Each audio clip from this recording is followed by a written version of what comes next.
বেরিয়েছিলেন তারা তো দিব্যদ্রষ্টা, তারা দিব্য দৃষ্টিতে দেখেন, কথা বলেন, আর আমরা কাল্পনিক ভাবে চিন্তা করি আর কথা বলি, তাই আমাদের কথা মূল্যহীন। আর মহাজন যে কথা বলেন ওই কথা লাখ কথার এক কথা। ওই কথা যে জীবনে শ্রবণ করবে, পালন করবে, ভাববে, মনন করবে, স্মরণ করবে, তার ভাগ্যের কোন সীমাই থাকবে। এই ভাগবতের প্রতি শব্দে প্রতি অক্ষরে, ভাগবতকে আজকে যে কথাটি শুনছি, এই কথাটি শ্রবণ করছি, সনাতন গোস্বামী বাড়িতে এটা চিন্তা, ও সনাতন গোস্বামী পাঠ বলেছেন ভাগবতের প্রতি শ্লোকে, প্রতি শব্দে, প্রতি অক্ষরে প্রেম লুকে আছে। আচ্ছা তাহলে তো আমার ঘরে ভাগবত আছে, ওই আমি তো পড়ে কিছু বুঝতে পারি না, ওই আমি তো পড়ে প্রেম লাভ করতে পারি না, ওই ভাগবত পড়ে তো আমার চোখে তো এক বিন্দু জল আসে না। তাহলে কোথাও একটা গরজ হচ্ছে, যেখানে রয়েছে অথচ আমি পাচ্ছি না, তার মানে ভাবতে হবে যে আমি অযোগ্য, আমার যোগ্যতা এখনো তৈরি হয়নি। এই যোগ্যতা কোথায় পাবো? বলে শিউলির রস বের করতে জানে, শিউলির কাছ থেকে যদি তুমি এক গ্লাস রস চেয়ে নিতে পারো, সেই রস পান করে তুমি বুঝতে পারবে যে ওই খেজুর গাছ বা তাল গাছের রস কত মিষ্টি। ঠিক তদ্রূপ ভাগবত, মহামহা ভাগবত যারা ভাগবতের রস শিউলির মতো বের করতে পারে, তাদের কাছে গিয়ে ভাগবত শ্রবণ করলে তবে তুমি এই ভাগবতের প্রেম।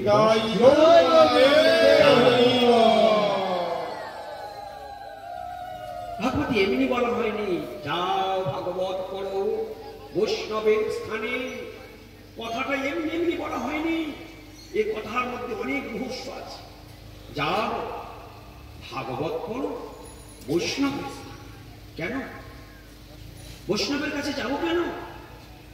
বৈষ্ণব তো হৃদয়ে ভগবানকে ভক্তির দ্বারা বেঁধে রেখে দিয়েছে, তাই সে দিব্য দৃষ্টিতে ভগবানকে নিরন্তর হৃদয়ের মধ্যে দর্শন করে। কে বলেছেন কথা? স্বয়ং ব্রহ্মাজি বলেছেন, প্রেমাঞ্জনচ্ছুরিত ভক্তি বিলোচনেন সন্তু সদৈব হৃদয়েষু বিলপয়ন্তি যম শ্যাম সুন্দরম অচিন্ত গুণস্বরূপম গোবিন্দমাদি পুরুষং তমহং ভজামি। ব্রহ্মাজি স্তব করে বললেন, যারা প্রেমিক সাধু, প্রেমাঞ্জনচ্ছুরিত, প্রেমরূপ অঞ্জন,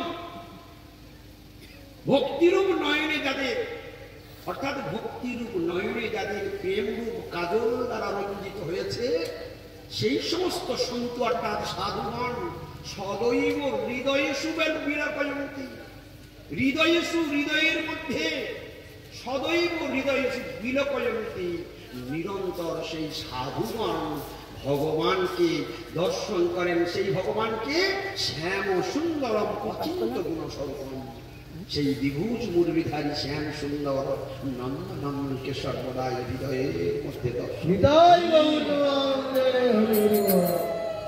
এখন কিরকম কথা? ভগবান কোথায়, ভগবান কোথায়, ভগবান কোথায়? সারা জগৎ খুঁজে পাবে ভগবান আপনার হৃদয়ে।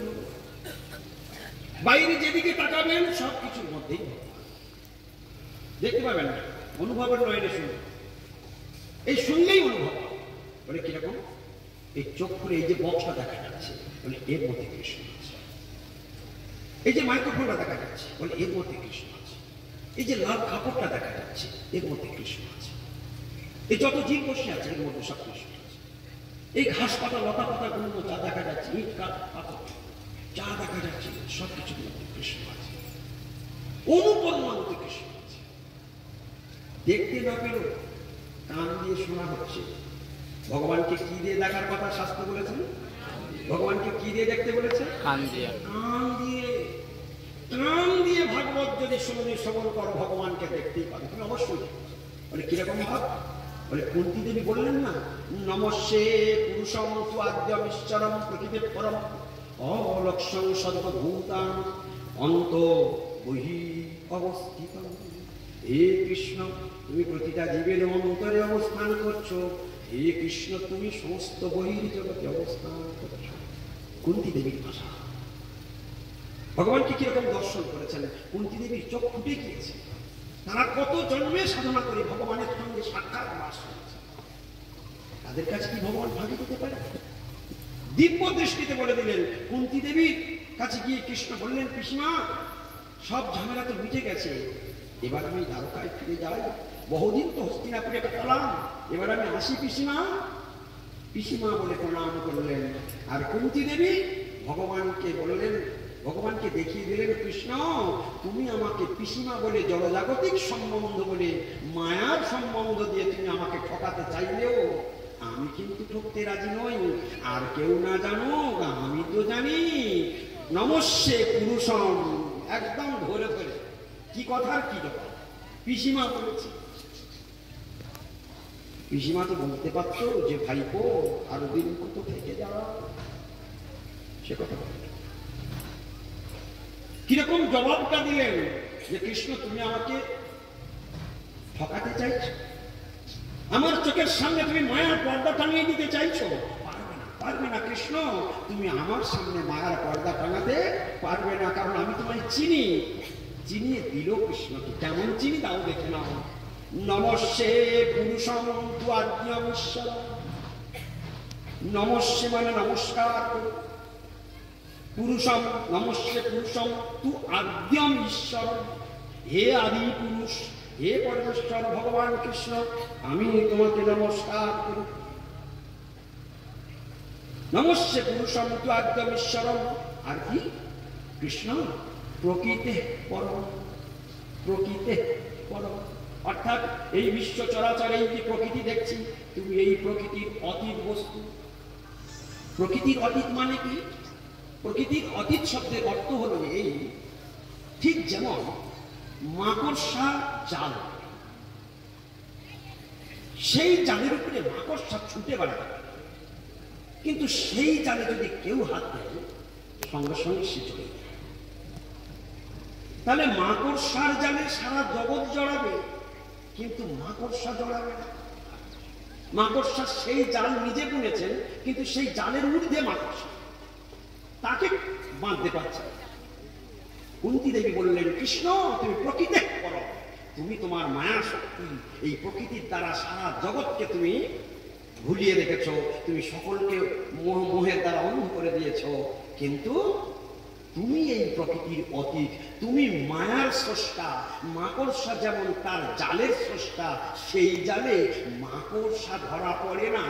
তুমি এই রকম জগতে মায়া জাল বিস্তার করেছ, তুমি মায়ার স্রষ্টা, মায়া তোমাকে কোনোদিন ধরতে পারে না। তুমি মায়ার অতীত, অর্থাৎ প্রকৃতি পরম। প্রত্যেকটা কথা, প্রত্যেকটা ভাগবতের শব্দের মধ্যে গুরুগম্ভীর ভাব, অন্তর্নিহিত প্রত্যেকটা শব্দ যখন আমরা আস্তে আস্তে ছাড়াবো না, দেখবেন ভাগবতের মধ্যে কি গভীর রহস্য আছে। গুরু কিংবা ছাড়া কখনো কোনো দিন ভাগবতের রস আস্বাদন করা সম্ভব নয়। কোন পাণ্ডিত্যের দ্বারা কখনো তুমি ভাগবত আস্বাদন করতে পারবে না। এর জন্য চাই অফুরন্ত গুরু কৃপা। গুরু কৃপা ব্যতীত কোনোদিন ভাগবত আস্বাদন করা সম্ভব নয়। ওটা গুরুদেবের হৃদয়ের সম্পদ। গুরুদেব কৃপা করবেন, তোমার মুখ থেকে স্ফূর্তি প্রাপ্ত হবে, তবে তুমি বুঝতে পারবে, তবে তুমি শুনতে পারবে। এই জন্য আমরা এমনি এমনি গাই না, গুরুদেব কবে তব করুণা প্রকাশে শ্রী গৌরাঙ্গ